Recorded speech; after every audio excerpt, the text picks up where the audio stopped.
चलतु देखिए मु पाचिला कदली आज कौन बनाऊँगी आपण मैंने भिडियो देखिए। देखूँ केते सुंदर जिनसटी मुझे बनई आपने भिडियोटी आगक देखूँ केमती कौन बनाऊँगी। ये पाचिला कदली नहीं जाइए, पान मधुर नहीं, गुड़ नहीं, अटा नहीं, ताको ये सब पेस्ट करदेवी, ग्राइंडिंग करदेवी। ये देखो लुण स्वाद अनुसार मुझे पकईदेली। एवं बढ़िया से मुझे पेस्ट बनई दूची। ये बढ़िया से पेस्ट बनईदेली। एथेर मुझे अटा ऐड करी।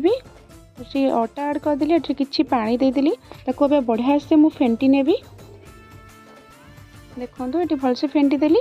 देखो एमती ही बाटर रखिए, ना बेसी पतला करेंगे ना बेसी मोटा करेंगे, मीडियम भाव रखिए। लास्ट को मुझे गोटा पान मधुरी आउ पकईदेली। ये पैन ताती जाता मुझे ऑलिव ऑयल टे पकईदेली।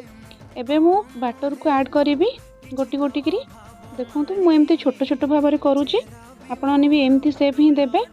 गोटे पट हो जाता मुझे उल्टेदेली, ये आउ गोटे पट उल्टेदेवी। देखो ये मोर रेडी हो गला। सीरियसली टेस्ट हिसाब तो बहुत बढ़िया थिला। एटा बहुत इजी, आपण माने भी एटा को बहुत इजी भाव में करि पारि। आर ना कौन आपण माने कमेंट माध्यम मते निश्चिंत जणाइबे। आशा करछि आपण मानको ए रेसिपीटी भल लागिथो। वीडियोटी भल लागिथिले लाइक शेयर सब्सक्राइब करिवे। रहुछि जय जगन्नाथ।